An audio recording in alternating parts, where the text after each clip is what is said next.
చవితి కోసం తెలుగు రాష్ట్రాలు ప్రజలు సిద్ధమవుతున్నారు. ఎక్కడికక్కడ గణనాథుని విగ్రహాలు రెడీ అవుతున్నాయి. 9 రోజుల పాటు పూజలు అందుకునేందుకు బొజ్జ గణపయ్య ముస్తాబవుతున్నారు. ప్రజలు అభిరుచులకు అనుగుణంగా తయారీదారులు ఇప్పటికే విశాఖలో పలు ప్రాంతాల్లో చురుగా మట్టి వినాయక విగ్రహాలు తయారు చేస్తున్నారు. పర్యావరణ హితంగా విశాఖలో మట్టి విగ్రహాలు తయారు చేస్తున్నారు. ఈ ఏడాది మట్టి విగ్రహాలకు మంచి ఆదరణ లభిస్తుందని నిర్వాహకులు తెలిపారు. విశాఖపట్నంలో ఎక్కడ చూసినా మట్టి వినాయకులే దర్శనమిస్తున్నాయి. భక్తుల మనసు దోచుకునే ఆకృతుల్లో కొలువు తీరేందుకు బొజ్జ గణపయ్యలు సిద్ధమవుతున్నారు. పర్యావరణ పరిరక్షణలో భాగంగా మట్టి వినాయకులే అందరూ పెడితే పర్యావరణం పరిరక్షిస్తామని అంటున్నారు. దీనిలో భాగంగానే తాము మట్టి వినాయకులు తయారు చేసి విక్రయాలు చేస్తున్నామని అంటున్నారు. స్థానికంగా కర్రలు, గడ్డి, మట్టి తీసుకుని న్యాచురల్ వాటర్ కలర్స్తో కలకత్తా నుండి తయారీదారులను తీసుకువచ్చి కొత్త మోడల్స్ విగ్రహాలు తయారు చేస్తున్నామని నిర్వాహకులు తెలుపుతున్నారు. తమ వద్ద మట్టి విగ్రహాలు 2 అడుగుల నుండి 8-9 అడుగుల వరకు అందుబాటులో ఉన్నాయని తెలుపుతున్నారు. మట్టి వినాయకులు తయారు చేయాలంటే ఎంతో కష్టంతో కూడుకున్న పని అని అంటున్నారు.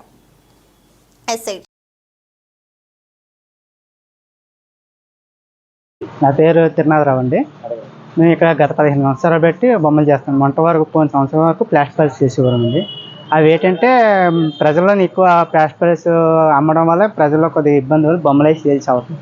ఈ సంవత్సరం కొత్తగా కటకపూర్ నుంచి మనుషులు తీసుకొచ్చి బెంగాలీ బొమ్మలు చేస్తాము. కటకపూర్ మట్టి వినాయకులు కటకపూర్ చేస్తాము.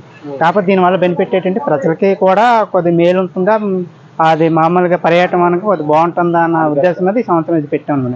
పెట్టడం వల్ల ఏంటంటే కొద్దిగా కంపెనీలు ఎక్కువైపోయి దానివల్ల కొద్దిగా రేట్లు ఎక్కువ డిమాండ్ తక్కువ ఉంది. అంటే ముడి సరుకు రేట్ ఎక్కువైపోయింది, మనకి బొమ్మ రేట్ అది తక్కువగా ఉందన్నమాట. దానివల్ల కొద్దిగా ఇబ్బంది పడవలసి వస్తుంది అన్నమాట. ఎన్ని బొమ్మలు తయారు చేస్తారు? మేము నుంచి 80 బొమ్మలు తయారు చేసాము. 8 అడుగుల నుంచి 4 అడుగుల వరకు తయారు చేసాము. చిన్న సైజ్ కాస్ట్లు ఎలా ఉంటాయి? నార్మల్గా కాస్ట్లీ అంటే 4 అడుగుల బొమ్మ అయితే 8,000, 10,000 ఈ రేంజ్ ఉంటుంది. 8 అడుగుల బొమ్మ అయితే బొమ్మను పెట్టి అనమాట, దానికి రేట్ అనేది కట్టలేమన్నమాట.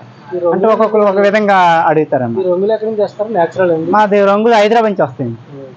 అది కూడా రంగులు కూడా మామూలు వాటర్ పెయింట్లే, మామూలుగా మెడికల్ పెయింట్లు వాటర్ పెయింట్లు. పర్యావరణానికి ఎటువంటి హానికరం లేని విధంగా బొమ్మలు తయారు చేస్తాం అన్నమాట. డిమాండ్ ఎక్కువ ఏమి లేదండి, తక్కువ ఉంది. ఇది మనం మట్టి బొమ్మలు కాకుండా వైజాగ్లో ఎక్కువ ప్లాస్టర్ పల్స్ ఎక్కువ వచ్చేస్తుందండి. దానివల్ల పచ్చి బొమ్మలు కొద్దిగా గిరాకీ తక్కువ ఉందన్నమాట. నా పేరు కళ్యాణ్ దేవరాజ్ అండి. గత 18 సంవత్సరాల నుంచి విశాఖపట్నం ధర్మానగర్ శివాలయం దగ్గరే చేస్తున్నాను. ఇంతవరకు నుంచి 30 సంవత్సరాల నుంచి చేస్తుండేవారు, కానీ నేను పెట్టి 18 సంవత్సరాలు అవుతుంది. బిల్డింగ్లోనే చేస్తుంటాను. పైన చిన్న బొమ్మలు, కిందన పెద్ద బొమ్మలు చేసుకుంటాను. బయట ఆర్డర్లు ఏమైనా వస్తే పెద్ద బొమ్మలు బయట చేస్తుంటానండి.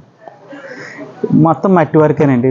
మొత్తం మనకి గడ్డి, కర్ర అవే యూజ్ చేస్తాం. మట్టి వచ్చి గంగ మట్టి కలకత్తా నుంచి తెచ్చుకుంటామండి. ఇక్కడ మట్టి ఫినిషింగ్ రాదు మనకి, దాని కాస్టే కొద్దిగా ఎక్కువ అవుతుంది మనకి.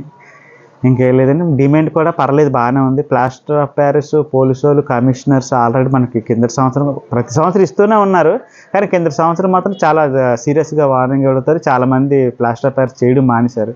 దానివల్ల ఇప్పుడు మట్టి బొమ్మలకు డిమాండ్ అయింది, కానీ మట్టి బొమ్మలు ఇవ్వలేకపోతున్నాం అండి, వాళ్ళకి సప్లై చేయలేకపోతుంది. ఎందుకంటే ఇది చాలా టైం తీసుకుంటుంది. మట్టి బొమ్మ అనేది చాలా టైం తీసుకుంటుంది, చేయడానికి కూడా టైం తీసుకుంటుంది. ఒక్కొక్క బొమ్మ కనీసం ఒక 5-6 రోజులు పడుతుంది. అలాగే మనం ఇంత జనాలకు చేయాలంటే కూడా కష్టం. మాది ఈ సంవత్సరం మాత్రం తక్కువే చేసామండి, 150 చేసాం. అంతకంటే ఇంకా మనకి వాతావరణం కూడా సహకరించట్లేదు. దానితో అలా వర్షాలు పడుతూనే ఉన్నాయి, దానివల్ల బొమ్మ ఆరట్లేదు. దానివల్ల తగ్గించుకోవాల్సి వచ్చింది. 6 అడుగుల నుంచి 30 అడుగుల వరకు చేస్తామండి. కాకపోతే ప్రస్తుతానికైతే మేము 150 మొత్తం 8-9 అడుగుల వరకే చేసాం.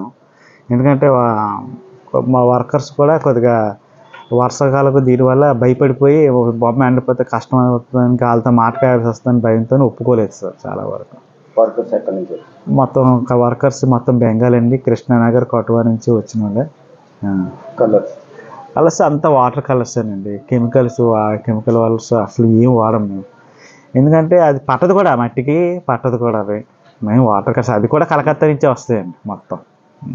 ఆల్రెడీ పోలీసు వాళ్ళు వస్తారు, చెక్ చేస్తారు, మున్సిపాలిటీ వాళ్ళు చెక్ చేస్తుంటారు. అదే ఓకే.